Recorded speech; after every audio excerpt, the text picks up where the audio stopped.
Hi, everyone. Sorry I couldn't be there with you today. However, we've got a lot to get through, so let's just jump right into it. By now, you should have gone into Google Classroom and answered the four questions in your interactive workbook for Chapter 2. Remember, reading Chapter 2 was our homework last night, so we should have done that. Come right in, answered the four questions, and then you know to go to your chart, our action or dialogue chart, and fill in 2 rows for chapter 2.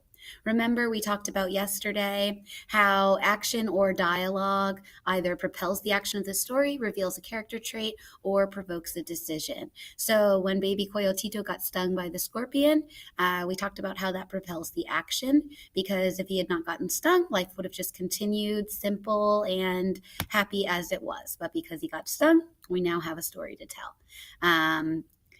The baby getting stung didn't reveal a character trait about him. It's not like we're like, oh, wow, that baby is so smart, or that baby is so brave. It didn't really do anything for the baby. He just got stung. It also didn't provoke a decision. Our baby didn't make a decision. Okay, so that one is very obviously propelling the action. When Juana then decides that they're going to go see the doctor, this actually covers all three of the effects. So it propels the action because now the family is going to go see the doctor, and we're going to have an encounter with the doctor, most likely. It reveals an aspect of her character because it shows us that she is a strong mom. She's determined, and she's going to do whatever it is that she needs to do for her family. And it also provokes a decision. The decision is that she's just going to go see the doctor rather than take everyone's word for it that he's not going to help them. Okay, so you need to do the exact same thing. Maybe pause now if you haven't done it and fill in the two boxes for chapter 2. And then we're going to move on right now to chapter 3. So just follow along as I read to you. Remember, I always want you following along, reading with me as I read to you. All right, so here we go, chapter 3. A town is a thing like a colonial animal. A town has a nervous system and a head and shoulders and feet. A town is a thing separate from all other towns, so that there are no two towns alike. And a town has a whole emotion. How news travels through a town is a mystery not easily to be solved. News seems to move faster than small boys can scramble and dart to tell it, faster than women can call it over the fences. Before Kino and Juana and the other fishers had come to Kino's brush house, the nerves of the town were pulsing and vibrating with the news Kino had found the pearl of the world. Before panting little boys could strangle out the words, their mothers knew it.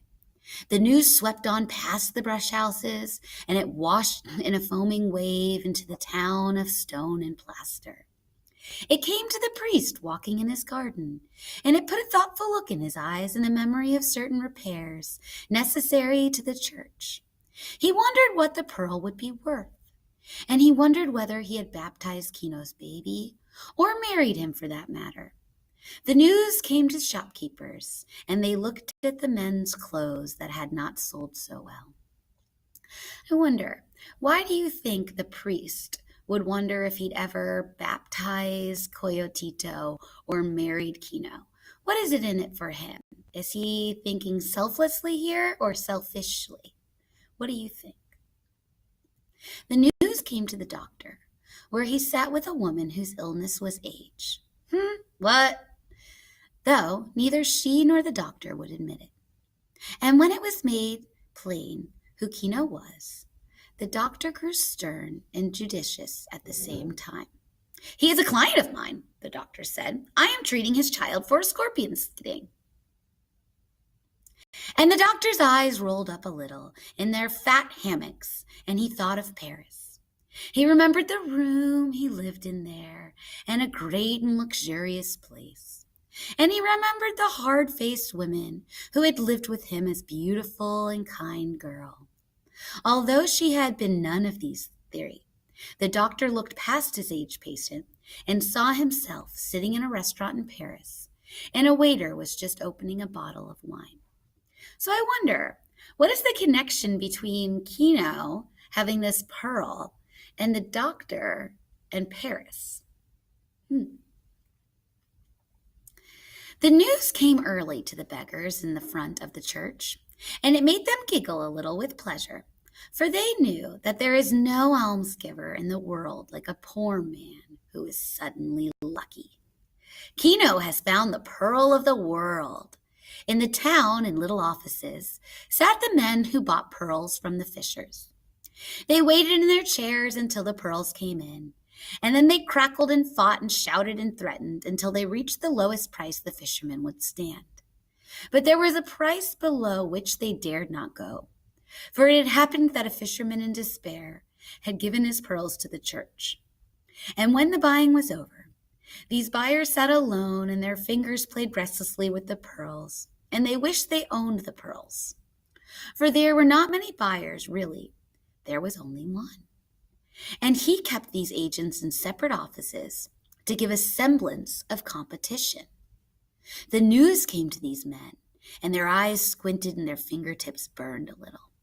And each one thought how the patron could not live forever, and someone had to take his place. And each one thought how, with some capital, he could get a new start. All manner of people grew interested in Kino. People with things to sell and people with favors to ask. Kino had found the pearl of the world. The essence of pearl mixed with essence of men in a curious dark residue was precipitated. Every man suddenly became related to Kino's pearl. And Kino's pearl went into the dreams, the speculations, the schemes, the plans, the futures, the wishes, the needs, the lusts, the hungers of everyone. And only one person stood in the way, and that was Kino. So that he became curiously every man's enemy. The news stirred up something indefinitely black and evil in the town. The black distillate was like the scorpion, or the hunger in the smell of food, or like loneliness when love is withheld. The poisoned sacks of the town began to manufacture venom, and the town swelled and puffed with the pressure of it. But Kino and Juana did not know these things, because they were happy and excited and thought everyone shared their joy. I'm confused. Why wouldn't everyone be happy about the pearl? Kino and Juana are happy. Why might someone not be happy about it? Why might this mix up greed and anger and awfulness?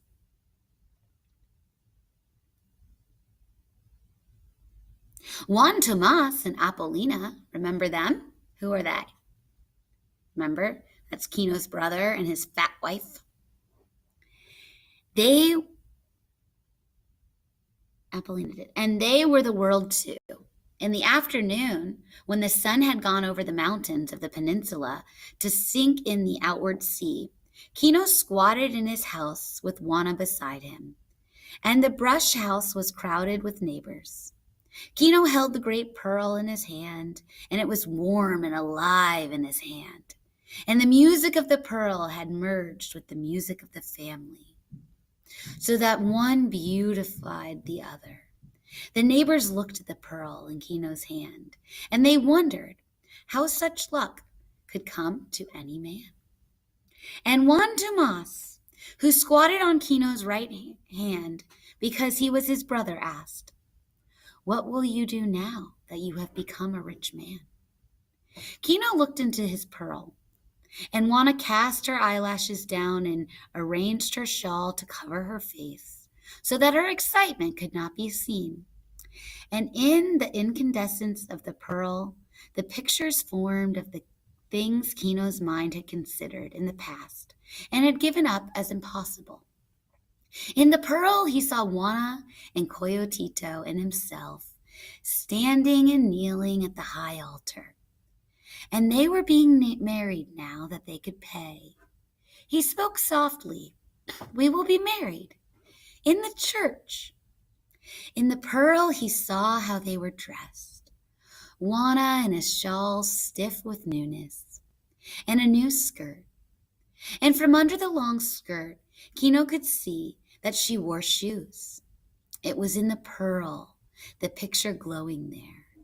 He himself was dressed in new white clothes, and he carried a new hat, not of straw, but of fine black felt. And he too wore shoes, not sandals, but shoes that had lace. But Coyotito, he was the one. He wore a blue sailor suit from the United States and a little yachting cap, such as Kino had seen once when a pleasure boat put into the estuary. All of these things Kino saw in the lucent pearl, and he said, "We will have new clothes." And the music of the pearl rose like a chorus of trumpets in his ears. Then the lovely gray surface of the pearl came the little things Kino wanted. A harpin to take the place of one lost a year ago. A new harpoon of iron with a ring in the end of the shaft, and his mind could hardly make the leap. A rifle, but why not, since he was so rich? And Kino saw Kino in the pearl. Kino holding a Winchester carbine, in the wildest daydreaming and very pleasant. His lips moved hesitantly over this. "A rifle," he said. "Perhaps a rifle." Okay, so right now Kino is just kind of daydreaming what it is he's going to buy with all of his newfound wealth. And I think it kind of speaks to his character that he's still kind of talking about basic necessities. He wants to marry his wife in a church wedding. He wants to have shoes on his feet. He wants maybe a luxury item like a rifle. Okay, but he's still not going crazy with his dreams. It was the rifle that broke down the barriers. This was an impossibility. And if he could think of having a rifle, whole horizons were burst and he could rush on it. For it is said that humans are never satisfied, that you give them one thing and they want something more. And this is said in disparagement, whereas it is one of the greatest talents the species has, and one that has made it superior to animals that are satisfied with what they have. So, what are they making the connection between humans and animals? What's the connection here that they're making? How are humans and animals different when it comes to greed and needs and wants? The neighbors close, pressed and silent in the house, nodded their heads at his wild imaginings. And a man in the rear murmured, "A rifle. He will have a rifle." But the music of the pearl was shrilling with triumph in Kino. Juana looked up, and her eyes were wide at Kino's courage and at his imagination. And electric strength had come to him now the horizons were kicked out. In the pearl, he saw Coyotito sitting at a little desk in a school, just as Kino had once seen it through an open door. And Coyotito was dressed in a jacket, and he had on a white collar and a broad silken tie. Moreover, Coyotito was writing on a big piece of paper. Kino looked at his neighbors fiercely. "My son will go to school," he said, and the neighbors were hushed. Juana caught her breath simply. Her eyes were bright as she watched him, and she looked quickly down at Coyotito in her arms to see whether this might be possible. But Kino's face shone with prophecy. "My son will read and open the books, and my son will write and will know writing, and my son will make numbers, and these things will make us free, because he will know. He will know, and through him, we will know." And in the pearl, Kino saw himself and Juana squatting by a little fire in the brush hut while Coyotito read from a great book. "This is what the pearl will do," said Kino. And he had never said so many words throughout his life. And suddenly he was afraid of his talking. His hands closed down over the pearl and cut the light away from it. Kino was afraid as a man is